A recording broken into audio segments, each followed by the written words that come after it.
YouTube, j'espère que vous allez bien, que vous passez une bonne semaine, que vous faites des bonnes lectures comme d'habitude. Je vous retrouve aujourd'hui pour une vidéo que j'aime trop tourner, j'en avais fait une l'année dernière si je ne me trompe pas et j'avais trop kiffé parce que ça m'aide à me préparer psychologiquement. Je pense que je devrais l'envoyer à mon banquier pour que lui aussi se prépare psychologiquement et je me suis dit qu'il n'y avait pas de raison que je sois la seule à commencer à réfléchir à comment je vais pouvoir casser mon PEL, vendre mes organes et tout ça pour me procurer les livres qui sortent parce qu'il y a du lourd qui arrive. Et donc comme je veux pas être la seule à être dans l'abus, et bien je fais une vidéo pour partager avec vous les prochaines sorties qui me tentent trop pour que vous aussi vous soyez tentés et que vous aussi vous soyez dans le mal financièrement. Certains diront que c'est cruel de ma part, d'autres que au contraire c'est pour tu vois, c'est pour se soutenir mutuellement. Enfin bref, peu importe, j'avais envie de vous parler des sorties 2024 qui me tentent trop. Sachant bien évidemment que je tourne cette vidéo très en avance. Là actuellement on est genre mi-décembre et les dates que j'ai trouvées peuvent totalement évoluer. Pareil pour les couvertures, les résumés, enfin là il y a plein de choses qui peuvent changer, donc gardez ça à l'esprit. Normalement toutes les sorties que je vais annoncer ont été soit annoncées par les maisons d'édition ou les auteurs, soit je les ai trouvées en fait en cherchant 30 secondes sur genre Amazon ou Booknode. Donc je considère que c'est pas vraiment une sortie qui n'était pas annoncée. Mais si j'annonce quelque chose que je n'étais pas censée annoncer, écoutez, je suis désolée parce que en tant qu'autrice je déteste ça. Donc je m'en voudrais de faire ça à quelqu'un d'autre, mais honnêtement je pense qu'on est à peu près bon. Parce que comme je vous disais, j'ai tout trouvé sur internet et quand c'est des auteurs francophones, je suis quand même allée vérifier sur leur compte à eux, donc ça a été annoncé. Enfin bref, j'espère ne pas commettre d'impair, mais en tout cas j'ai réussi à aller quand même assez loin dans les parutions. Puisqu'en gros j'ai des parutions jusque genre en mai ou peut-être même en juin. Après c'est vrai qu'en juin c'est plus des sorties VO si je ne me trompe pas et les maisons d'édition anglophones ont une vision beaucoup plus large, j'ai l'impression, que nous. Ou alors ils l'annoncent beaucoup plus en amont, enfin je ne sais pas. Mais en tout cas j'ai pas moins de 40 livres, je crois qu'il y a même plus de 40 livres à vous présenter. Enfin à vous présenter, façon de parler, parce que comme je les ai pas encore lus ça va aller très vite. Enfin très vite, on verra bien. Mais évidemment, comme à chaque fois que je fais ce genre de vidéo, il est possible que j'ai oublié des titres qui finalement vont me tenter de ouf. Donc bref, si on récapitule, en gros dans cette vidéo, les informations que je donne sont quand même à prendre avec des pincettes. Et en plus, la liste de livres que je vais présenter n'est pas exhaustive, donc on adore. Parce que je suis sûre qu'en mars, avril, mai, juin et tout, il y en a encore plein qui vont être annoncés, des sorties de ouf que je vais absolument vouloir. Donc c'est la ruine, en fait clairement c'est la ruine. Mais bref, en attendant on va se concentrer sur les 2 premiers mois qui sont quand même déjà très chargés et où je suis à peu près sûre des infos. Donc let's go. Comme la dernière fois je me suis fait mon petit thé pour éviter de finir déshydratée et j'ai changé de tasse. Vous pouvez admirer ma tasse Marvel que mon papa et ma maman ont acheté à Disney. Voilà, toujours des informations vraiment très intéressantes. Il a un drôle de goût mon thé. Il me laisse un petit truc bizarre en arrière-goût là. Bon, après je vais pas le jeter en même temps, je vais pas gaspiller de l'eau donc let's go. Meuf est en train de s'empoisonner avec son thé, mais c'est pas grave, parlons des sorties. En janvier, ça commence, mais genre direct, genre bim, ça y est, on envoie du lourd. Puisque dès le 3 janvier, nous avons le nouveau livre de Danielle L. Jensen qui s'appelle Dark Shores. C'est l'autrice du Pont des Tempêtes. Vous savez, vous connaissez mon amour pour cette saga, donc je suis trop hypée à l'idée de retrouver, alors c'est pas le même univers, mais de retrouver son style et la manière dont elle crée ses personnages et ses intrigues et les relations, et je suis trop hypée. Je pense franchement que c'est un des livres que j'attends avec le plus d'impatience parce qu'en plus, vous allez voir pourquoi, le résumé me promet absolument tout ce que j'aime. C'est le retour de la petite tablette, puisque bien évidemment je n'ai pas les livres et je ne connais pas les résumés par cœur, donc je vais vous les lire, hein, désolée. Enfin en même temps je sais pas pourquoi je m'excuse, pas trop d'autres solutions. Je précise parce que je le vois là, c'est effectivement du young adulte, le Pont des Tempêtes c'est une saga quand même adulte, fantasy adulte, et là apparemment c'est vraiment du young adulte, donc trop hâte. En général ça veut dire moins de smut.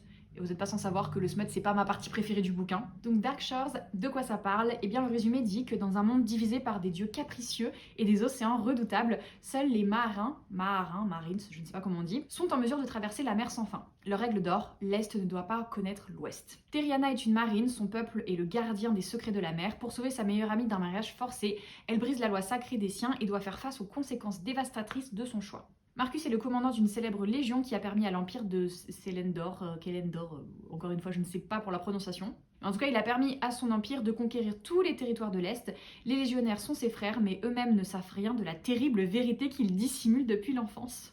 Je me hype toute seule. Quand l'un des sénateurs de l'Empire découvre l'existence des sombres rivages, il capture Terriana et force Marcus et elle à partir à la conquête de ce nouveau continent. Unis malgré eux pour protéger les leurs, ils doivent désormais décider jusqu'où ils sont prêts à aller et ce qu'ils sont prêts à sacrifier. Yes! Yes! Ça veut dire force proximity, ça veut dire enemies to lovers, ça veut dire genre un monde qui a l'air quand même assez travaillé. Let's go! Let's go! Donc ça sort, je vous le disais, le 3 janvier. Je suis très impatiente de voir ce que ça va donner avec celui-ci.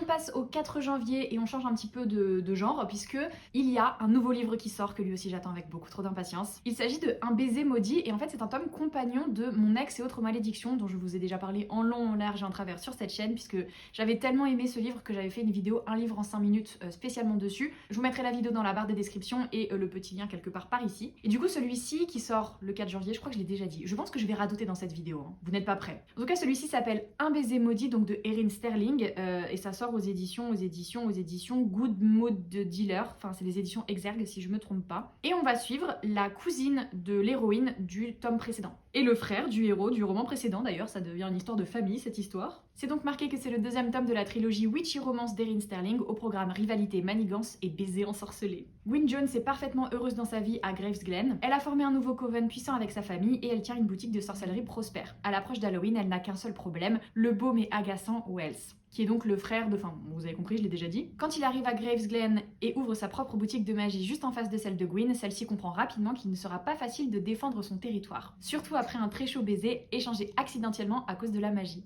Alors que Gwyn et Wells sont toutes à leur rivalité, ils doivent bientôt s'unir pour faire face à l'apparition soudaine d'un mystérieux coven.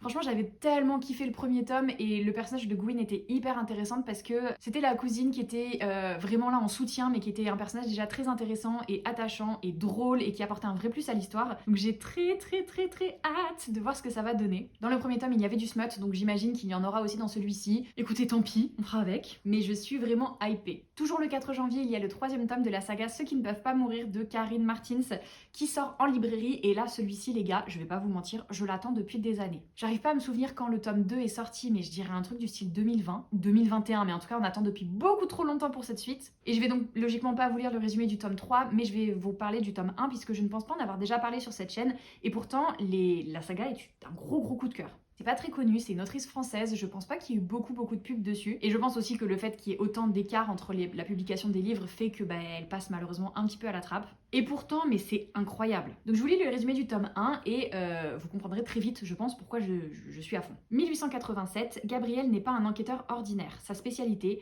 la chasse aux égarés, ces créatures hérétiques qui se cachent sous une apparence humaine. Lycan, Cocatrix, attendez, je la refais. Volcolac, loup-garou, aucun de ces monstres n'a jamais résisté à la force surnaturelle de Gabriel. Mais depuis qu'il a pris Rose sous son aile, une orpheline tout aussi insupportablement têtue et fouineuse qu'attachante, il s'expose au courroux de son puissant employeur, l'ordre de la Sainte Vême. Quand la confrérie l'envoie dans le Finistère pour élucider une mystérieuse affaire de meurtre, Gabriel n'a d'autre choix que d'emmener l'adolescente avec lui. L'enquête s'annonce plus périlleuse que prévu lorsque toutes les pistes convergent vers le mystérieux domaine de Portevent. Et en fait, c'est un mélange entre des enquêtes à la Enola Holmes et une ambiance à la Supernatural dans les années 1880. Alors franchement, il y a plein d'éléments qui séparément sont hyper cool, mais quand tu mélanges tout ça, En plus, le personnage de Gabriel, le personnage de Rose aussi est incroyable, mais vraiment tout est là. L'ambiance, les personnages, l'intrigue, c'est hyper bien écrit et ça me frustre de savoir que cette série n'est pas très connue parce qu'elle mérite tellement plus. Du coup, je profite de la sortie imminente de ce troisième tome pour vous en parler et pour vous dire que c'est une pépite et qu'il faut la lire. Et j'aurai l'occasion du coup de vous en reparler puisque je vais me jeter sur le tome 3. On fait un petit bond dans le temps, on arrive au 17 janvier et là, celui-ci, je sais que je ne suis pas la seule à l'attendre. Il y a bien évidemment Ces prières que je fais dans le noir de Maria Lino et Ningerman qui sort. C'est le troisième livre dans, alors on peut vraiment dire l'univers, mais dans la saga de La nuit où les étoiles se sont éteintes. Et après Finn et Nate, on suit donc Jagger, je ne sais pas comment on dit son prénom. J'ai toujours réussi à éviter de le prononcer, mais là je vais pas trop avoir le choix parce que c'est quand même le protagoniste du roman. Jagger, un peu comme il y a pas un alcool qui s'appelle comme ça. Concentre-toi Marie, ne dis pas de bêtises, mais je pense vraiment qu'il y a un truc qui s'appelle comme ça, même que des fois tu mets... Bon bref, c'est pas le lieu pour parler des cocktails qu'on peut boire. Ok, on est là pour parler de bouquins. Je pense que vous êtes très nombreux à connaître la saga, à connaître les personnages et à attendre ce roman avec autant d'impatience que moi, mais je voulais quand même le résumer juste au cas où. Alors, je pense aussi que ça peut se lire sans avoir forcément lu les deux premiers, mais honnêtement, c'est quand même mieux parce que tu comprends mieux les personnages et les relations.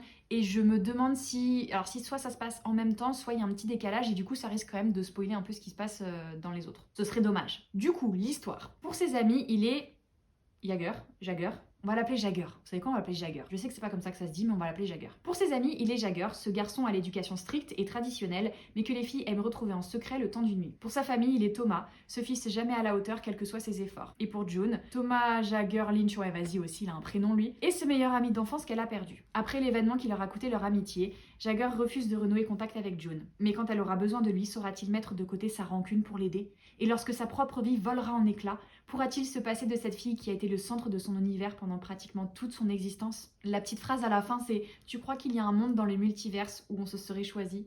Oh, bébou! Donc c'est bien précisé, encore une fois, à partir de 16 ans, puisque si c'est dans la même veine que les deux premiers, bah...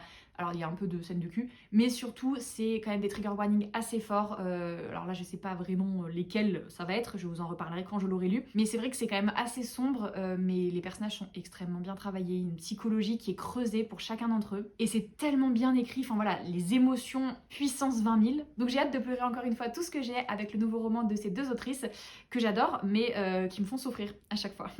On adore. Le 10 janvier, il y a un roman qui s'appelle... Attendez, le 10 janvier? Mais j'ai pas présenté un livre qui sort le 17. Est-ce que je me suis pas embrouillée quelque part là? Bon, pire, c'est pas très grave. On va faire comme si on n'avait rien vu. Je disais donc, le 10 janvier, il y a Les Dieux de Jade et d'Ombre qui sort de Silvia Moreno Garcia. Ça sort aux éditions Brajlon aussi, je crois. Et ça a l'air oufissime puisque c'est une histoire un peu, comme le dit le titre, de dieux et de demi-dieux et de personnes qui vont mener des quêtes et vous savez que moi je suis là pour ça. Le résumé dit, Mexique années 20, le Jazz Age bat son plein, mais ouais mais vas-y aussi les prénoms là. Cassiope est trop occupée à récurer les sols de la maison de son richissime grand-père pour répondre à son appel.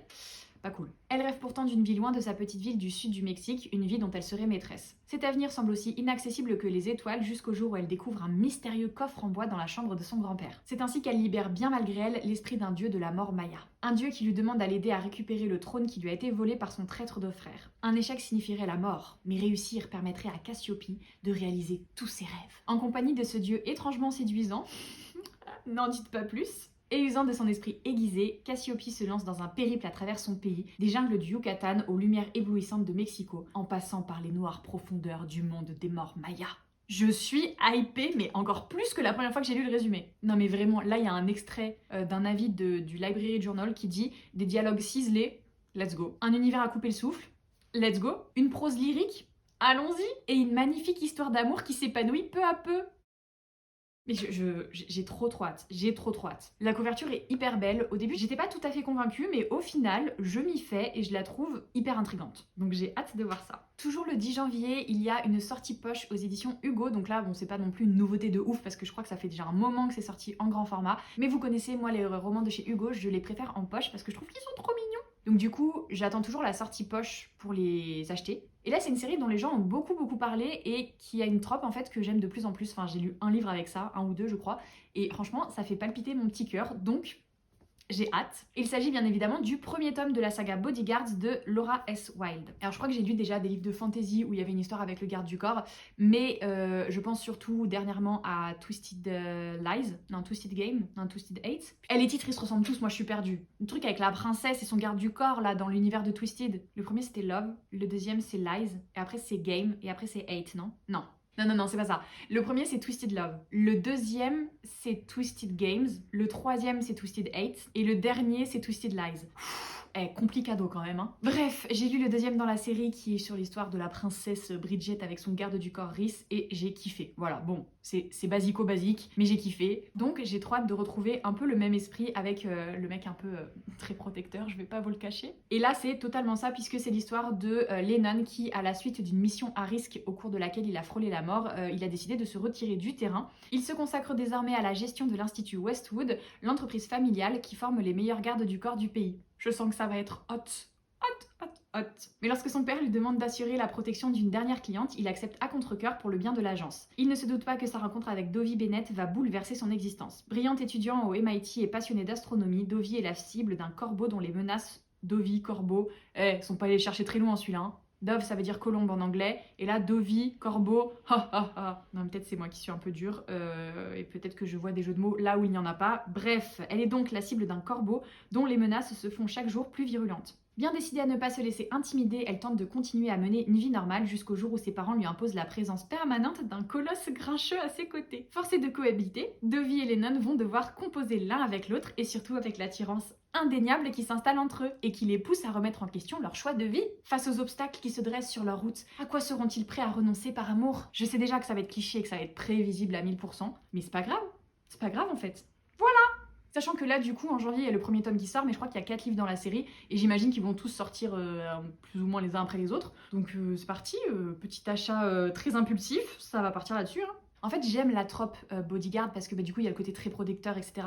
Mais j'aime surtout, en fait, la tension que ça met en mode « Non, mais je peux pas, non, mais elle mérite mieux que moi », ou « Il mérite mieux que moi » d'ailleurs, hein, ça peut être inversé. Voilà. Le 11 février, il y a une autre romance qui sort, cette fois-ci aux éditions PKJ, donc beaucoup plus soft normalement. Je n'ai pas trouvé la couverture et le résumé en français, donc vous connaissez, je vais vous faire la traduction en direct live du résumé en anglais, ça va être catastrophique. Le livre s'appelle donc This Time It's Real et c'est écrit par Anne Liang.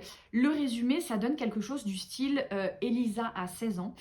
Je commence bien, c'était pas trop compliqué, je m'en sors. Elisa a 16 ans et en gros, d'après ce que j'ai compris, elle a écrit une sorte de dissertation sur comment elle a fait pour trouver l'amour de sa vie. Bon, après, à 16 ans, on va peut-être pas non plus s'emballer, jeune fille. En tout cas, elle a écrit cet essai, cette disserte, je ne sais pas trop comment on peut dire ça. Et c'est devenu genre viral, ça a blow up sur tout internet. Et du coup, elle s'est fait une place au lycée, elle est devenue hyper populaire. Elle a obtenu aussi un stage dans sa maison d'édition préférée. Et elle a toute une communauté en ligne qui la suit parce qu'ils sont fascinés par le fait qu'elle ait réussi à trouver l'amour aussi jeune. Et apparemment, comme elle le raconte, ça donne vraiment envie, quoi. Le seul petit problème, c'est que Elisa a tout inventé. En réalité, Elisa n'a jamais été dans une relation et elle n'a même jamais été amoureuse. En même temps, à 16 ans, bichette, c'est pas forcément étonnant. Du coup, pour camoufler la vérité, elle va passer un pacte avec un camarade d'école qui s'appelle Kaz. Elle promet de l'aider à écrire ses college applications, ses dossiers de candidature au lycée, enfin à l'université en l'occurrence, j'imagine. Et en échange, bien sûr, il sera son faux petit ami. Et là, c'est la petite phrase que j'aime tant. C'est marqué que Kaz joue le rôle du petit ami un peu trop bien. Voilà, encore une fois, on le sait que c'est prévisible, on sait très bien comment ça va terminer, mais déjà les thèmes me semblent intéressants parce que, d'après ce que j'ai compris, ça parle aussi justement des rêves qu'on a et de cette vision qu'on peut avoir de notre avenir et les choses qui peuvent se mettre en travers de ça, comment on les surmonte ou comment on les accepte. Je suis partie hyper philosophique très très vite. Mais je pense que si c'est bien écrit, si c'est bien fait, le fake dating, voilà, c'est prévisible, mais il y a toujours un petit truc en plus qui fait que moi j'accroche de ouf. Je n'oublie pas que c'est avec la trope de fake dating que j'ai commencé à être obsédée par la romance, donc voilà, je pense que ce livre est fait pour moi. En plus, c'est peut-être un petit peu bateau ce que je vais dire, mais c'est publié chez PKJ et moi j'ai tendance à faire confiance à ce que publie PKJ parce que j'ai rarement été déçue. Donc voilà, quelle conclusion de qualité encore une fois. Le 11 janvier aux éditions de Saxus, il y a un roman de Anna Kahner qui sort, qui s'appelle God Killer. Et celui-ci, j'en ai énormément entendu parler, genre tous les retours que j'ai vus sont excellents. Et moi, je sais pas trop quoi en penser. Donc je vais vous lire le résumé et peut-être qu'au fur et à mesure que je vais le relire, je vais me dire oui ou non. J'ai quand même tenu à le mettre dans cette liste parce que déjà la couverture est trop belle et parce que je sais qu'il y a pas mal de hype autour de ce titre et je me dis si les autres sont hypés, pourquoi je ne serais pas hypée? Je ne suis pas différente des autres, au contraire même, je suis un petit mouton qui suit la foule la plupart du temps. Donc il n'y a pas de raison. Le résumé dit: les dieux se délectent toujours du sort des martyrs. D'accord, direct on part sur une super bonne ambiance. Kisen est une déicide, une tueuse de dieux. Elle leur voue une haine dévorante depuis que les adorateurs d'une divinité du feu ont violemment assassiné toute sa famille. Et on continue sur la bonne ambiance. Elle croise un jour le chemin d'un étrange dieu amnésique dont l'existence est liée à celle d'une jeune noble. Ne pouvant le tuer sans prendre la vie de la petite fille, elle décide de les accompagner dans la cité en ruine de Blenraden afin d'obtenir les faveurs des derniers dieux sauvages qui y résident. Donc la meuf, elle a déjà retourné sa veste en fait. Genre, elle les déteste, mais elle veut quand même obtenir une faveur. Ouais. Rejoint par un chevalier désabusé et poursuivi par de ténébreux démons prêts à tout pour les tuer, ils prennent conscience du rôle capital qu'ils auront à jouer pour sauver leur monde de l'agonie. Ouais, je sais pas, ça me hype quand même un peu. Après, voilà, le résumé, c'est un résumé. Alors, moi, je vous ai fait ma petite remarque là sur le fait qu'elle a totalement changé d'avis. Ils ont peut-être omis quelque chose qui explique le pourquoi du comment. En tout cas, ça a l'air original. Si c'est bien écrit, il y a moyen que ce soit quand même très prenant. Donc, je suis curieuse de voir ça. Le 17 janvier aux éditions Rajo, il y a le roman Ce don perfide qui sort. Et là, je peux vous montrer parce que j'ai eu la chance de recevoir une épreuve. Enfin, c'est pas une épreuve d'ailleurs, c'est la version définitive. J'ai reçu un service de presse au travail et regardez-moi cette beauté. Mais surtout, regardez-moi cette beauté, c'est trop trop joli. Après je vous avoue que quand je vois ça comme ça, je me dis oh peut-être une petite romance mignonne et tout. Pas du tout, ça a l'air d'être de la fantaisie. Le résumé dit donc que Alessa est la finestra. La finestra. D'accord, donc Alessa est la fenêtre. Très bien, très bien. Je suis quand même pas folle. J'ai fait presque 10 ans d'italien. Bon, c'était il y a 10 ans, donc j'ai oublié plein de choses, mais je suis quasi sûre que finestra, ça veut dire fenêtre. Bon, après, il y a peut-être une explication, il y a peut-être la fenêtre vers un autre monde, je ne sais pas. Bref, je continue mon résumé, mais là, déjà, je me dis... Ok, c'est particulier. Alessa est donc la Finestra, l'élue au don unique, celle qui sauvera l'île de Saviero d'un fléau démoniaque. Cependant, le pouvoir de la jeune femme est puissant et incontrôlable. Elle a déjà tué malgré elle 3 partenaires dont elle devait magnifier la magie. Alors que la méfiance de la population s'accroît à son égard, Alessa recrute Dante, un paria beau et mystérieux chargé de la protéger. Ah, bodyguard trop! Mais le garde du corps est irrésistible et le toucher d'Alessa mortel. Ah, c'est tout? On n'a pas d'autres infos en fait. Donc la meuf c'est peut-être une porte, enfin une fenêtre, pardon, respectons-la. Mais en tout cas il y a l'histoire du garde du corps qui me plaît pas mal. Et en vrai de vrai là je suis un peu, je me moque. Mais les retours sur les réseaux anglophones sont quand même très bons, donc je suis curieuse de découvrir ça. Ah puis alors la dédicace du début est plutôt pas mal. Pour les petites filles qui parlent trop et vivent les choses trop intensément, ne changez jamais. Ah ok, je suis quand même hypée. Malgré cette histoire de porte-fenêtre et ce résumé qui n'en dit finalement pas beaucoup, je suis quand même hypée. Donc ça sort, je crois que je l'ai déjà dit, mais le 17 janvier aux éditions Rajo. Le 24 janvier, il y a une des sorties que j'attends le plus, je crois, en ces débuts d'année. C'est le roman de Lydie Tabarin qui s'appelle Les fleurs les plus dangereuses n'ont pas d'épines. Ça sort aux éditions Hachette et la couverture est déjà hyper belle. Mais alors en plus, le résumé, les gars, ça nous dit que dans le néo-royaume d'Hétéros, maintenir les apparences est crucial. Les familles de Mora et Rodriguez, qui excellent dans l'art de la confection du thé grâce au pouvoir qu'elles dissimulent, ne le savent que trop bien. Reconnus et respectés par tout le pays, y compris par le Palais Royal, les deux boutiques se mènent une guerre acharnée pour déterminer laquelle réalise les meilleures compositions. Héritière de cette rivalité toxique, Isabelle de Mora et Andarena Rodriguez n'aspirent qu'à une chose, surpasser l'autre et devenir une confectionneuse de renom. Le quotidien des deux jeunes femmes se corse le jour où la reine meurt, empoisonnée par du thé dans le plus grand secret, et que les regards de la cour entière se tournent vers elle. Trop hypée, trop hypée parce que en plus je suis Lydie sur les réseaux sociaux et j'aime déjà beaucoup la manière dont elle parle des livres qu'elle lit et en plus elle a réussi à me hyper tout au long de l'écriture de celui-ci. J'ai trop hâte de découvrir ça et je sais que j'ai déjà dit mais je pense que ça mérite qu'on revienne quand même un petit moment dessus. Cette couverture s'il vous plaît, elle est de toute beauté. En vrai je suis un peu deg parce que... Non attendez, c'est à prendre avec des pincettes ce que je vais dire. Vous allez vite comprendre pourquoi. Je suis un peu deg parce qu'au moment où sort ce livre, je serai en vacances. Voilà, c'est ça qui était à prendre avec des pincettes. Je suis pas deg d'être en vacances, mais je suis deg parce que le fait d'être en vacances fait que je ne serai pas logiquement à la librairie où je travaille. Et du coup, je pourrais pas m'acheter le livre direct à sa sortie. Je vais devoir attendre de revenir de vacances. À moins que j'arrive à convaincre ma famille d'aller dans une librairie pendant les vacances. Je vais en vacances à La Réunion pour voir mon frère qui maintenant habite là-bas. Et du coup, si vous avez des petits tips, genre des endroits à La Réunion ou des librairies que vous me recommandez à La Réunion plutôt, n'hésitez pas à le dire en commentaire parce que du coup, je pourrais aller acheter celui-ci là-bas. Ce serait ouf. Ce serait vraiment ouf parce que ça voudrait surtout dire que je ne peux pas me contenir. Genre la meuf, elle peut pas attendre 2 semaines, revenir de vacances et acheter son livre. Non mais c'est pathétique. Et en même temps, je sais que vous me comprenez. Parce que ouais, en vrai, je pars mi-janvier et du coup, ça veut dire que toutes les sorties de mi-janvier, fin janvier, je vais devoir attendre quoi. Moi qui ai zéro patience et qui me suis hypée de ouf là avec tout ça, ça va être compliqué. Mais je ne renoncerai à ces vacances pour rien au monde, même pour la sortie du livre de l'année de la décennie, parce que j'en ai trop besoin déjà et parce qu'elles vont me faire du bien, je pense. Enfin bref, j'aurai l'occasion de vous en reparler, on n'est pas là pour raconter ma vie. Celui d'après que j'ai repéré sort le 26 janvier, ça s'appelle Fille du destin tome 1, Les émeutes de la nuit sans lune. C'est écrit par Kika Atsopoulo. Non, attendez, je suis désolée. Adzopoulou. Et en fait, je vais passer très vite dessus parce que j'ai pas trouvé d'infos.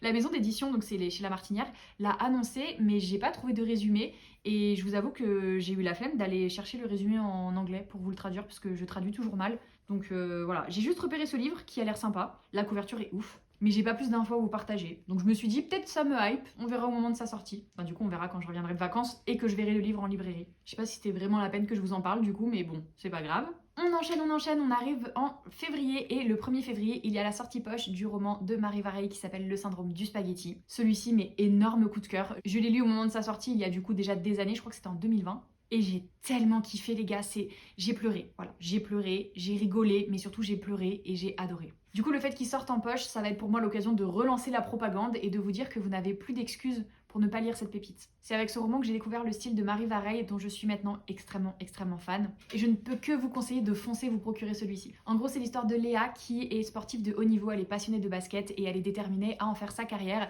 jusqu'au jour où sa vie bascule totalement pour des raisons personnelles et après des raisons de santé. Et c'est aussi l'histoire de Anthony qui a 17 ans et qui vit à la cité de Val-Fleury où personne ne rêve plus depuis longtemps. C'est l'histoire de leur rencontre et de tout ce qui va leur arriver entre-temps. Ça parle de rêve, de courage, de détermination, ça parle de compromis et de sacrifice, ça parle de famille et d'amour et c'est tellement beau, mais tellement beau que vous ne voulez pas louper ça, je vous le promets. Toujours le 1er février, toujours chez PKJ, il y a un roman totalement différent du syndrome du spaghetti qui sort et que j'ai beaucoup vu passer sur les réseaux anglophones aussi et que j'ai trop hâte de découvrir du coup. Là aussi, j'ai la chance d'avoir une épreuve non corrigée. Je pense que je vais lire justement pendant mes vacances, donc un petit peu avant sa sortie.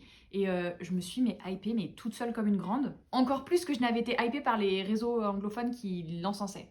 Ça s'appelle donc Thieves Gambit, pas un titre très facile à dire. En gros, c'est le Paris des voleurs. Pas le Paris, la ville avec la tour Eiffel, le Paris genre ah, je te parie que tu peux pas sauter dans la piscine. Bref, et le résumé est le suivant. Dans la famille Quest, on est voleur de génération en génération. Ross, 17 ans, a pourtant d'autres projets en tête. Elle compte s'enfuir pour repartir de zéro, aller à la fac, mener une existence ordinaire. Tant pis pour le prestigieux trophée, concours qui réunit les voleurs les plus talentueux de sa génération et pour lequel elle a été sélectionnée. Coup du sort! Je devrais faire du théâtre moi. Coup du sort, sa mère est kidnappée au cours de leur dernière mission en tandem. Ross s'inscrit alors au trophée, seul moyen mais ô combien périlleux de payer la rançon exorbitante. Je n'ai pas beaucoup plus d'infos à vous partager, mais moi perso le résumé suffit à me hyper et en plus, non c'est tout, j'ai pas d'autres arguments.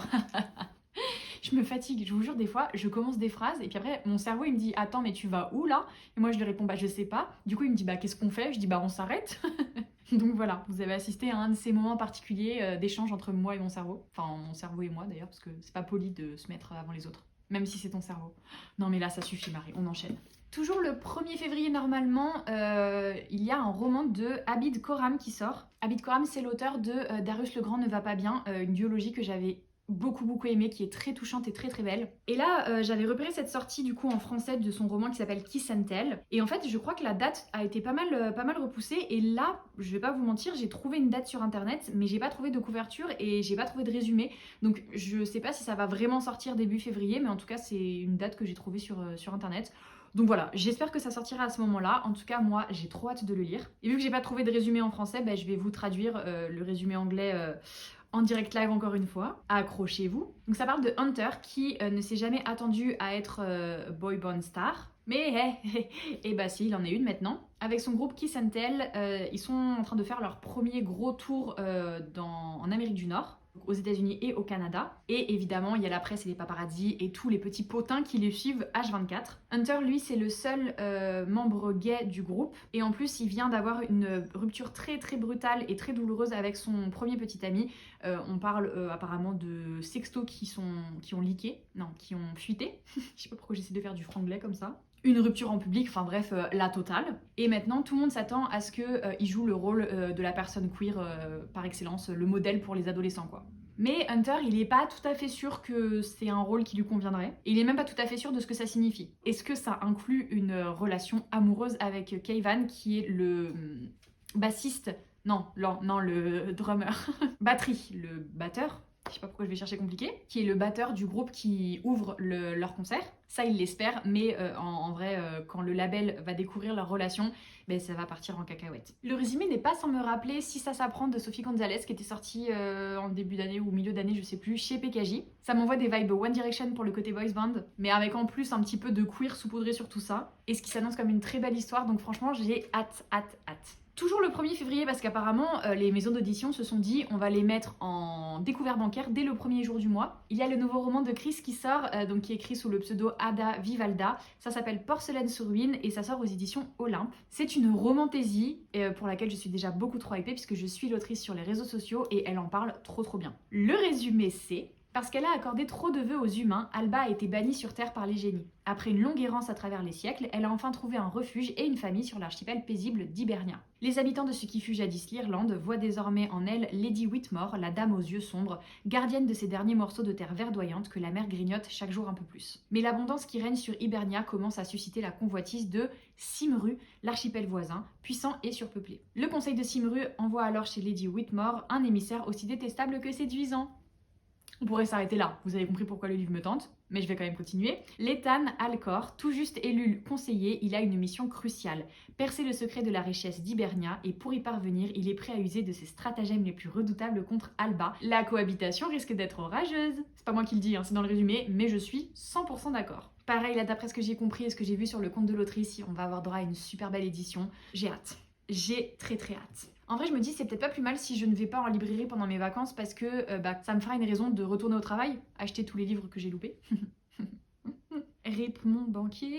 Le 8 février, aux éditions Slalom, il y a le roman de Maïwenn Alix qui sort, qui s'appelle donc Noblesse oblige. Celui-ci aussi est prévu en brochet, mais avec un petit jaspage qui sera de toute beauté. Celui-ci, je vous en ai déjà parlé puisque je l'ai reçu en PDF avant même qu'il soit imprimé, puisque une des éditrices m'a fait confiance pour le lire en avant-première et j'ai surkiffé. Je vous en ai parlé dans mon bilan lecture la semaine dernière, mais pour vous faire un petit résumé rapide, c'est l'histoire de Gabrielle qui vit dans une France où la révolution n'a pas abouti. Et du coup, aujourd'hui, la France est dirigée par le roi Louis XXI. Donc il y a la monarchie, et cette monarchie autoritaire s'assure néanmoins le soutien du peuple en mettant en scène son faste et sa cour dans des émissions de télé-réalité. Noblesse oblige par exemple est la plus regardée d'entre elles. On y suit chaque année une poignée de jeunes roturières élues qui sont envoyées en fait à Versailles je crois pour faire le bachelor. Concrètement, c'est plein de meufs qui essayent d'attirer l'attention des nobles. Donc petit speed dating, petite rencontre arrangée, activité, tout ça. Et à la fin, du coup, il y a proposition de mariage pour certains et pour les autres, tu vires et on te voit plus jamais. Sauf que Gabrielle, elle est anti-royaliste et elle a rejoint un petit peu la résistance qui tente de faire tomber la monarchie. Et quand elle va participer à l'émission, c'est pas forcément pour se trouver un mari, mais pour trouver des infos et pour faire en sorte que la monarchie tombe et que des têtes tombent aussi. Est-ce que c'est les bonnes têtes qui vont tomber? Pas forcément.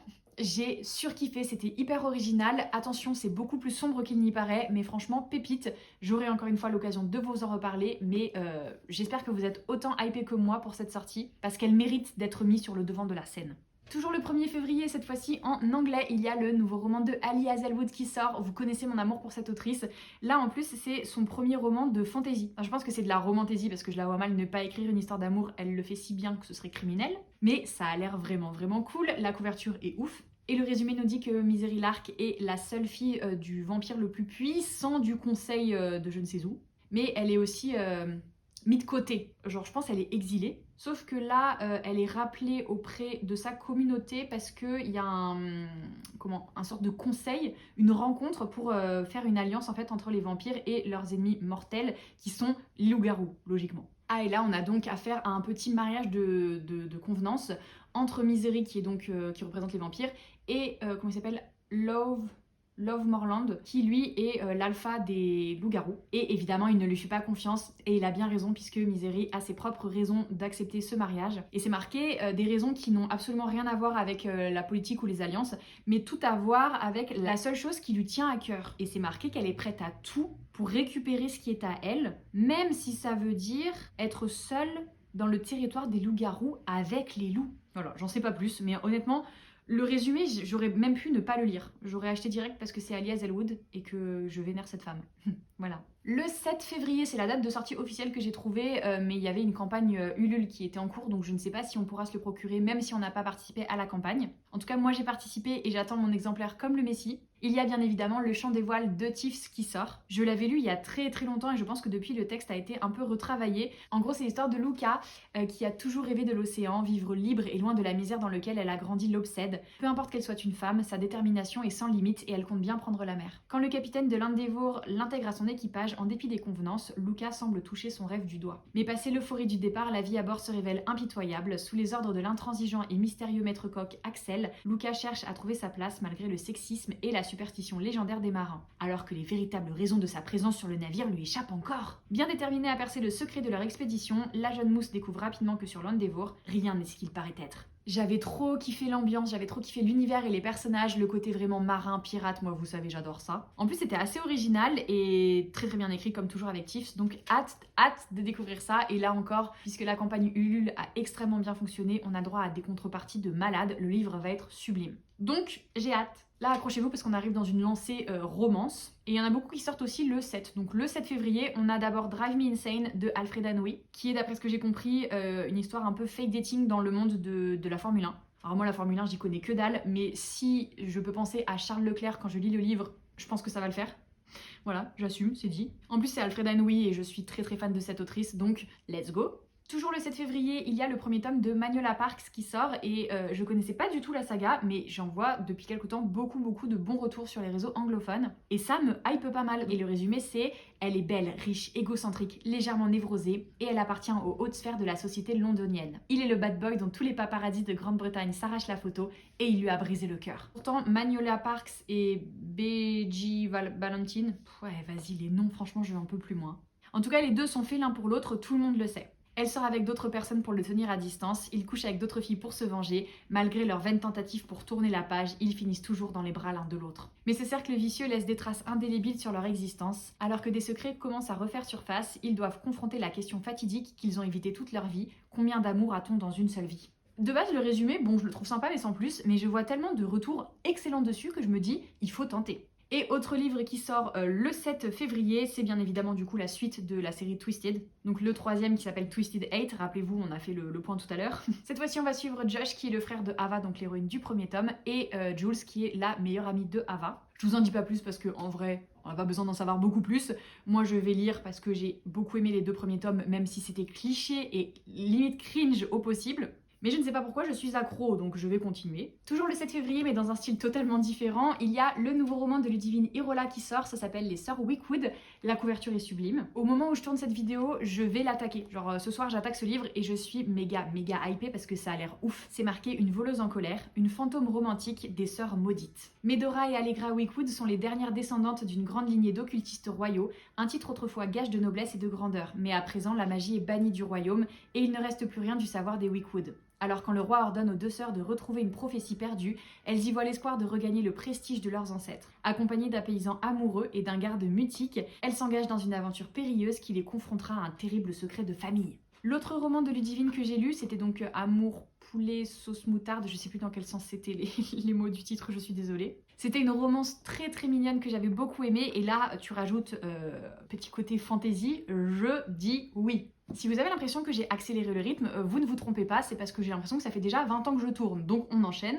Toujours le 7 février, cette fois-ci aux éditions Big Bang, il y a le roman Plein ciel de Siècle Valblanc qui sort. Donc là c'est une épreuve non corrigée aussi et c'est pareil, je crois que la couverture sera beaucoup plus colorée et qu'on aura la version reliée et la version brochée. Ça a l'air très spécial, hein. Je ne sais pas trop quoi en penser, mais j'avoue que ça a l'air justement tellement original que ça m'intrigue. C'est marqué: sur l'île de la Nébuleuse, l'opéra Plein ciel fait la pluie et le beau temps, et chacune de ses représentations se doit être parfaite. Née dans une famille de masques et des aristocrates capables de transmuter les corps vivants, Ivoire est une dompteuse de rubans dont le talent de jouet ne gouverne que les objets. Déjà là, il y a beaucoup trop d'informations, je suis limite perdue. C'est pas grave, on continue. C'est loin de son milieu social qu'elle a trouvé sa place, en périphérie de la capitale, au sein d'une petite maison donnant sur les rizières et d'un prestigieux atelier de couture, l'atelier des mesures. Toujours plus d'infos, je suis toujours plus perdue. Mais lorsque son talent est remarqué par la maîtresse jouée de Plein ciel en personne, Ivoire n'a pas le choix, elle est forcée d'abandonner son quotidien tranquille pour emménager en plein cœur de l'opéra. La voilà plongée dans les coulisses où la vie se mène à un rythme effréné, au gré des préparatifs, des intrigues de cour, des rumeurs scandaleuses et des pamphlets interdits qui circulent sous le manteau et promettent un autre monde possible. La petite phrase d'accroche, c'est: véritable opéra rococo baroque sur fond révolutionnaire, ce magnifique roman français bénéficiera d'une superbe édition. Non, ça on s'en fout en fait. Je pensais que c'était un argument de vente supplémentaire et oui, c'en est un, mais de manière très superficielle. Je sais pas. Franchement, je vais aussi essayer de le lire pendant mes vacances, donc un peu avant sa sortie. Je pense que c'est soit ça va passer, soit ça va casser, parce que je sais pas, ça nous en révèle à la fois beaucoup et en même temps pas du tout, donc on verra. Le 8 février aux éditions Nathan, il y a On dira que je suis toi de Lilibelle de Cholet qui sort. J'ai eu l'occasion de vous en parler parce que j'ai reçu du coup l'épreuve non corrigée, donc je pense que je l'ai fait apparaître dans mon haul du mois dernier. Je suis évidemment très fan de Lilibelle, donc j'ai hâte de découvrir celui-ci. C'est l'histoire de Juliette et Elena qui sont meilleures amies depuis très longtemps et qui s'apprêtent à être séparées à leur entrée au lycée, puisque Juliette est contrainte de retourner en Bretagne chez son père qu'elle n'a pas vu depuis des années, tandis qu'Elena est envoyée dans un chic de pensionnat suisse en guise de punition. Alors qu'est-ce qu'elle a fait? On sait pas, mais du coup le suspense, j'ai hâte de voir. Déterminées à échapper à leur sort, elles élaborent un plan, profiter de leur ressemblance physique pour échanger leurs identités. Franchement, je suis curieuse de voir comment ça va être fait et ce que ça va donner, parce que bon, c'est compliqué comme plan quand même les filles, hein. Donc hâte de voir ça. Le 15 février, aux éditions Akata, il y a un roman de Brittany Morris qui sort, qui s'appelle Le poids du savoir. Celui-ci, je crois pas que je l'avais déjà beaucoup vu passer sur les réseaux sociaux, mais en fait, avant de faire cette vidéo, j'ai fait une petite story sur Instagram où j'ai demandé est-ce qu'il y a des sorties qui arrivent qui vous tentent de ouf. Et celui-ci a été cité plusieurs fois, donc je suis allée voir, et effectivement, je pense que je pense que je vais l'acheter, mais direct. C'est l'histoire de Alex, 16 ans, qui cherche toujours à faire de son mieux. Il s'efforce d'être un employé modèle, un petit ami parfait et surtout un grand frère protecteur. Pourtant, il fait face à une difficulté de taille, il est sans cesse assailli de visions du futur. Le moindre contact avec un objet suffit à déclencher une prémonition et la pression de connaître les événements à l'avance l'empêche de vivre dans le moment présent. À cause de cet étrange pouvoir, l'adolescent souffre d'anxiété, mais ce n'est rien à côté du choc qu'il ressent lorsqu'un flash lui révèle la tombe de son petit frère Isaiah. Dès lors, Alex sait qu'il va perdre un membre de sa famille, comment réagira-t-il? Je pense que je vais chialer, c'est même sûr à 99,99%. Mais bon, vous savez que moi, la chialade, j'adore ça. Enfin, en tout cas quand c'est pour des livres, parce que ça veut dire que je suis touchée et que je suis à fond. Donc vraiment, j'ai hâte. J'ai l'air d'une psychopathe quand je dis ça. J'ai hâte de pleurer. Malheureusement, c'est vrai. Toujours le 15, ah pas du tout, cette fois-ci le 21 février, aux éditions Hachette, il y a un roman qui s'appelle Solette Them Burn. Solette Them Burn, on dirait un prénom, Solette Them Burn. C'est So Let Them Burn. C'est un roman de Camilla Cole et le résumé, ma foi, annonce quelque chose d'assez cool. Petit roman de fantasy. C'est l'histoire de Faron Vincent qui est capable d'invoquer le pouvoir des dieux. 5 ans plus tôt, sa magie divine lui a permis de libérer son île de l'ennemi, l'Empire de l'Anglais et ses impitoyables dragons. À 17 ans, ah ouais, donc elle était très jeune quand même quand elle a libéré tout un pays, la meuf, hein. À 17 ans, elle est logiquement une légende pour son peuple et une nuisance pour les royaumes voisins. Toute puissante, la jeune femme pensait n'avoir plus aucune guerre à mener, jusqu'à ce qu'elle découvre lors d'un sommet international pour la paix que sa sœur aînée Elara noue un lien sans précédent avec un dragon ennemi. Les dieux se montrent formels, pour briser ce lien, Faron devra tuer Elara. Sympa les dieux. Je pense que ça va être complicado pour la sister, mais je sais pas, ça m'envoie des bonnes vibes. Après, encore une fois, soit ça passe, soit ça casse. Soit c'est très original et très bien mené et du coup j'accroche de ouf, soit je vais trouver ça pas ouf et je ne vais pas accrocher et je serai déçue. Mais ça, on ne peut pas savoir avant de le lire, donc on le lira et on en reparlera à ce moment-là. Le 28 février, il y a le tome 2 de All of Us Villain qui sort aux éditions Page Turner. Je ne vais bien sûr pas vous lire le résumé du tome 2, mais rappelez-vous, All of Us Villain, c'est un mélange entre Hunger Games et Harry Potter, genre. Enfin, pas vraiment du coup, mais en gros, c'est des sorciers qui vont s'affronter. Ils s'affrontent, je crois, tous les 10 ans. Il y a un tournoi où les héritiers de chaque grande famille s'affrontent et la famille qui va réussir à gagner pourra maîtriser la magie pour les 10 prochaines années. Donc, c'est complot, trahison, secret, révélation, alliance, impromptu et amour secret. C'était très original, beaucoup plus lent que ce que j'imaginais, mais très addictif malgré tout. Et je suis très impatiente de retrouver toute la petite bande, parce qu'il y a ceux que tu aimes et ceux que t'aimes moins. Mais en tout cas, j'ai envie de tous les retrouver pour voir ce que ça va donner. Je me permets aussi de montrer celui-ci, puisque les éditions de Saxus ont annoncé sa traduction, mais ils n'ont pas précisé quand et j'ai pas trouvé d'infos. Ils ont juste dit en février. On n'en sait pas plus. Donc ça s'appelle Emily Wilde's Encyclopedia of Fairies de Heather Fawcett et moi j'ai craqué et je l'ai acheté en anglais parce que ça a l'air trop bien. Genre un peu cozy mystery, cozy fantasy plutôt. C'est l'histoire de Emily qui est très douée sur plein de choses, notamment sur le fait d'écrire la première encyclopédie sur les fées, sur les fae. Mais par contre, elle n'est pas du tout douée avec les gens. Et c'est pour ça que quand elle débarque dans le petit village de Rafsink, je vous jure, c'est comme ça que ça s'écrit, je vous l'écrirai, c'est imprononçable. Rafsink. En tout cas, quand elle débarque là-bas, elle n'a pas du tout l'intention de se faire des potes. Elle veut juste travailler sur son encyclopédie. Et surtout, elle n'a pas l'intention de fréquenter Wendell Bumblebee, qui est apparemment son ennemi juré. Sauf que, ils vont bien évidemment être obligés de collaborer. J'ai trop hâte, J'en ai eu pour mon argent, parce que je crois que je l'ai payé 15 balles quand même. Mais regardez comme c'est écrit petit et resserré. Je pense que c'est rentable. De toute façon, même si ça n'avait pas été rentable, je l'aurais acheté quand même puisque je n'ai pas de self-control. Donc celui-ci, je suis pas totalement sûre de sa sortie. Je sais même pas si c'est vraiment février. Je crois qu'ils ont dit février, mais bon. On verra, on se tient au courant. On arrive maintenant au mois de mars et les éditions Stardust ont annoncé un roman qui s'appelle Damsel de Evelyn Sky. Et alors là, c'est pareil, ça passe ou ça casse. Surtout que j'ai pas un très bon historique avec les romans de la collection Stardust, mais je tente. C'est l'histoire de Élodie qui n'a jamais rêvé d'un somptueux palais ou d'un charmant prince puisqu'elle est la princesse d'un royaume qui est frappé de famine depuis des années. Elle, tout ce qu'elle veut, c'est la survie de son peuple. Alors quand un représentant d'un prospère royaume voisin offre à sa famille suffisamment de richesses pour sauver son royaume à elle en échange du mariage d'Élodie avec un de leurs fils, la princesse se dit « Let's go !» Parachutée dans le scintillant royaume d'Auréa, Élodie est rapidement séduite par la beauté des lieux et la gentillesse de son fiancé, le prince Henry. C'est presque trop beau pour être vrai, mais bientôt, effectivement, la réalité se fissure pour laisser place à une terrible vérité. La prospérité d'Auréa a un prix, celle du sang d'une princesse sacrifiée à chaque nouvelle saison de récolte aux dragons affamés de la montagne voisine. Donc la meuf elle a fait comme ça, genre yeah, mon pays est sauvé, boah, je vais mourir. C'est pas cool. Pas cool du tout. Enfermée dans les entrailles de la terre, là où l'attend le dragon, Élodie ne compte pas se laisser faire, d'autant que la puissance des femmes ayant emprunté ce chemin avant elle semble se battre dans la roche. Hein? Oui, en gros, elle va être inspirée par les filles qui ont été sacrifiées avant elle, j'imagine. Donc je ne sais pas, on verra ce que ça donne. En tout cas, ça sort le 6 mars. Le 7 mars, aux éditions Gulfstream, et il y a le roman de Ariel Holtz qui sort, qui s'appelle Runborn, donc le premier tome. J'ai réussi à choper un des exemplaires qui était en vente en avant-première au Salon de Montreuil. Vous vous rendez compte quand même, ça sort en mars et Montreuil c'était en décembre. Et il y avait déjà des exemplaires, je trouve ça ouf qu'ils fassent des avant-premières autant en avant-première. J'adore le concept. Et du coup là c'est l'histoire de Tyr qui est un Runborn, mais 2 siècles après le Ragnarok, les dieux nordiques ont été oubliés et le jeune homme ignore tout de son héritage. Lors d'un rite de passage organisé par la prêtresse de son village, il découvre qu'il est comme 2 de ses amis, le maillon d'une chaîne forgée bien avant sa naissance. Porteurs des pouvoirs d'une divinité, ils doivent réunir les 24 runes dispersées dans le monde pour redonner vie aux dieux. Ouhouhou, mythologie nordique. Bon, mythologie tout court, mais nordique, fascinant. En plus, j'ai déjà lu plusieurs romans de cet auteur que j'ai tous beaucoup aimés, donc let's go. La couverture, je suis fan. L'édition est magnifique. Faut que je vous montre l'intérieur quand même parce que ça vaut le coup d'œil. Attendez, je sais pas si je suis très bien cadrée là. Vraiment, waouh. Juste waouh. Le 13 mars, il y a le 3e tome de Prison Healer qui sort. Alors, j'ai trouvé un post sur le compte Instagram des éditions Hachette, mais j'ai pas trouvé l'info autre part. Donc, je ne sais pas si c'est la couverture définitive, je ne sais pas si c'est la date définitive, et je n'ai pas le résumé, mais je tenais quand même à le préciser et à le mettre dans cette petite sélection parce que gros coup de cœur pour les 2 premiers tomes. Je les ai lus en début d'année et je les ai dévorés, je les ai enchaînés.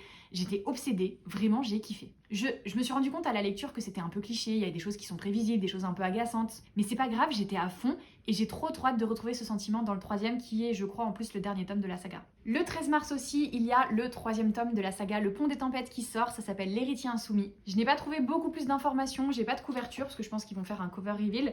J'ai trouvé le résumé qui confirme que effectivement nous n'allons plus suivre Lara et Aren, donc je suis un peu au bout de ma vie.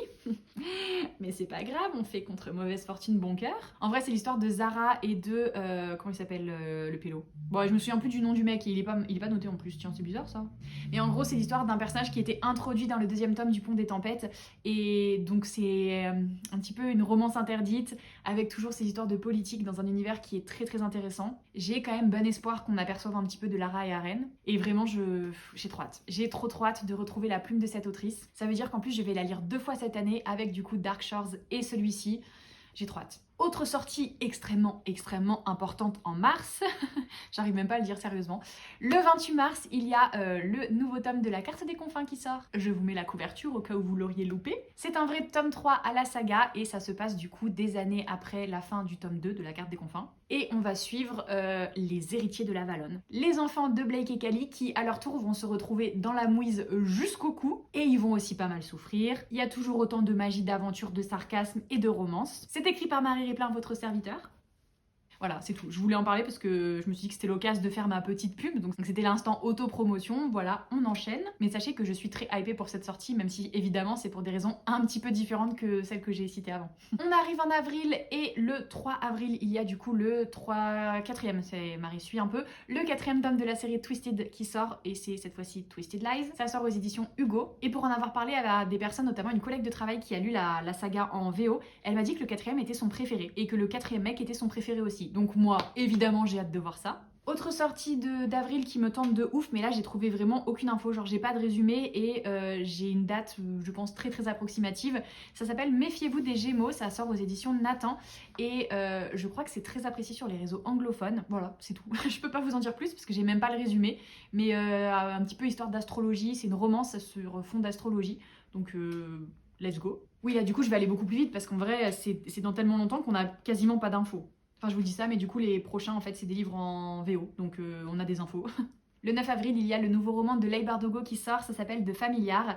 Et le résumé a l'air assez compliqué. Enfin, moi je l'ai lu, j'ai compris, hein. Mais je me dis, on verra. Après, c'est Leigh Bardugo, donc en fait, je me pose pas trop de questions, je vais acheter direct. On est dans l'Espagne, comment ça s'appelle, l'Espagne de l'Inquisition. Et on suit Lucia Cotado qui utilise la magie et qui va en fait progressivement être utilisée par toute la haute société parce qu'apparemment elle peut résoudre plein de leurs problèmes. Sauf qu'elle, elle a pas trop envie d'être exploitée et surtout elle a un secret qu'elle préférait garder si j'ai bien compris. Et elle va être repérée par Antonio Pérez qui est le secrétaire en disgrâce du roi d'Espagne depuis en fait qu'il a perdu son armada. Il est un petit peu mis au banc de la société et du coup il veut tout faire pour gagner les faveurs du roi et il va, je pense, exploiter Lucia.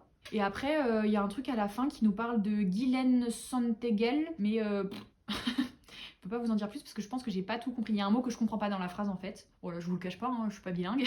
Embittered, je sais pas ce que ça veut dire. Donc, et du coup, je veux pas faire semblant de traduire la phrase en fait, mais bien sûr, j'ai compris. En tout cas, ça a l'air d'être un univers très très riche. C'est de la fantasy adulte, donc avec Leigh Bardugo, quand on dit adulte, souvent c'est très très dark. Mais j'ai hâte de voir ça. Toujours en avril, il y a le nouveau roman de Sangu Mandana qui va sortir en VO. C'est celle qui a écrit La Société très secrète des sorcières extraordinaires que j'avais surkiffé. Là encore, je vous avais fait une vidéo spécialement dessus. Je vous mettrai le lien dans la barre de description et par là-haut. C'était une cosy fantasy hyper chou, très très attachante. J'avais adoré l'ambiance et les personnages. Et j'avais adoré le style d'écriture. Donc là, je pense que je vais lire celui-ci en VO. Parce que je pense que si j'accrochais à la traduction, je vais aussi accrocher au style de l'autrice, sans traduction. Et on est clairement sur la même vibe, des sorcières, des coven, une histoire un petit peu d'amour contrarié, en tout cas qui commence pas très très bien, mais qui, on le sait, va finir en apothéose. La couverture est hyper chou, elle m'envoie trop des bonnes vibes. Je suis là pour ça, vivement avril. En avril, probablement le 17, si les informations sont bonnes cette fois-ci, il y a le roman The Curse of Saint qui sort en français. Je ne sais pas si vous vous en souvenez, je l'ai lu pendant mes vacances cet été et ça avait été un énorme coup de cœur. Je ne sais pas si ça ce sera la couverture définitive, mais écoutez, ça ne me gênerait pas parce que je la trouve très belle. Mais vraiment, le jour où ce roman sort, si vous aimez la romantaisie bien travaillée avec des univers complexes et des personnages intéressants, foncez, foncez. C'est l'histoire de Aya qui est espionne pour la reine et qui a prêté serment en fait de protéger la reine de tous les dangers qui pourraient lui tomber dessus. Et bien évidemment pour ça, elle doit composer avec Will qui est l'exécuteur de la souveraine. Et en fait, il y a une histoire de dons et de déesses et d'élus, de saintes même, qui vient compliquer toutes les relations politiques et même au sein de leur groupe. C'est très difficile à résumer, je ne vais pas m'y risquer sans avoir le résumé officiel, mais c'est incroyable. Énorme coup de cœur, un de mes plus gros coups de cœur de cette année. Donc franchement, j'ai trop hâte que ça sorte en français et j'espère qu'il aura l'accueil qu'il mérite. Retour au livre VO, toujours en avril, il y a le nouveau roman d'Emily Henry qui sort. Je vais pas vous mentir, j'ai même pas lu le résumé, je m'en fiche. Je m'en fiche, c'est Emily Henry, j'achète direct. En début d'année, en VO, il y a un nouveau roman de celle qui a écrit We Hunt the Flame qui sort. Donc l'autrice s'appelle Hafsa Faisal et le livre s'appelle A Tempest of Tea. Et je suis sûre à 99% d'avoir vu quelque part qu'il allait être traduit en français et qu'il sortirait du coup au mois de mai. Et ça a l'air tellement ouf que je suis hypée mais à 100%. En gros, c'est l'histoire de Artie Casimir qui est un criminel qui a un gros cerveau, enfin mastermind. Je sais pas pourquoi je traduis ça comme ça ne veut pas du tout dire la même chose. C'est un petit génie du crime quoi. Et il collecte plein de secrets puisqu'il a en fait une maison de thé qui se transforme en repère un peu illégal pour des vampires et il leur fournit du coup du sang. Et là où ça commence à me plaire encore plus, c'est que apparemment il va avoir des petits problèmes pour maintenir son établissement ouvert et du coup pour rétorquer face à cette menace, il va réunir autour de lui des gens différents avec des talents différents et ils vont tout faire pour sauver le salon de thé. Ça m'envoie des vibes à la Six of Crows mais puissance 20 000. Vous savez que je suis là pour ça, j'ai trop hâte et la couverture est sublime. Je sais pas s'ils vont garder la même en français du coup, parce que je suis même pas sûre que ça va être traduit en français, ça se trouve je l'ai rêvé cette info. Mais en tout cas ça me hype, j'ai trop hâte. Accrochez-vous, on a bientôt fini puisqu'on arrive en juin et les seules sorties que j'ai trouvées du coup c'est des livres en VO, parce qu'on est quand même un petit peu trop loin pour l'édition française. Et évidemment début juin, le 4 je crois, il y a le nouveau roman de Hannah Grace qui sort, c'est celle qui a écrit Icebreaker et Wildfire. Et celui-ci s'appelle Daydream et on va suivre un de mes personnages préférés dans Icebreaker, c'est Henry. Donc c'est à son tour d'avoir sa petite romance, la couverture est hyper chou. Je pense que ça va être encore extra smutty, même si c'est vrai que Wildfire était moins smutty que Icebreaker. Enfin, après tout est relatif quand même, mais bon, ça m'avait moins marqué en tout cas. Mais là, rien que pour le personnage d'Henry, je dis oui. Et le 11 juin, il y a aussi un nouveau roman de Ali Hazelwood qui sort, encore, elle écrit beaucoup, hein, je sais pas comment elle fait, elle m'impressionne. Et c'est pareil, là j'aurais pu même pas ne lire le résumé, puisque c'est Ali Hazelwood et que je fonce. Le roman s'appelle Not in Love, et c'est l'histoire de Rue qui apparemment n'a pas grand chose, mais elle a ce qu'il lui faut, c'est-à-dire qu'elle a pas beaucoup d'amis, mais elle sait qu'elle peut compter sur eux. Elle a une certaine stabilité financière. Elle a une carrière quand même assez successful dans une start-up qui est quand même assez prometteuse dans le domaine de la science. Sauf que tout va partir en cacahuète puisqu'il y a un... Alors comment on appelle ça hostile takeover, enfin... En gros, il y a une boîte qui arrive et qui reprend sa boîte à elle. Et à la tête de cette boîte, qui va racheter la boîte dans laquelle elle travaille, ça va, vous suivez? Il y a donc Ellie Kilgore qui est le genre de mec qui sait ce qu'il veut et qui obtient toujours ce qu'il veut, à l'exception du coup de Rue, puisque c'est la seule femme à laquelle il ne peut pas s'empêcher de penser et la seule femme qu'il n'arrive pas à avoir. Enfin, c'est marqué qu'il ne peut pas avoir, qui est off-limit pour lui. C'est yes! Elle est tellement douée, Ali Hazelwood, pour construire la tension entre les personnages que j'ai trop hâte. Et je terminerai cette petite sélection, en vous parlant d'un roman dont je n'ai pas trouvé la date de sortie, mais que je vais me jeter dessus dès qu'il va sortir. C'est évidemment le prochain roman de Clara Hero qui s'appelle Les coquillages ne s'ouvrent qu'en été. Et si c'est dans la même veine que L'effet boule de neige, je vais surkiffer. D'ici là, c'est sûr que j'aurai lu Nos plus belles années, donc j'aurai lu les 2 romans d'autrice et je pourrai faire un bingo en lisant le 3e dès qu'il sort. Donc j'ai pas de couverture bien évidemment, j'ai même pas de résumé à vous proposer, mais là encore, comme Ali Hazelwood, je vois Clara Hero, je dis let's go. Voilà, mon thé a bien évidemment refroidi, parce que je n'ai quasiment pas bu cette vidéo. C'est bien la peine de faire genre ouais, faut s'hydrater, tout ça.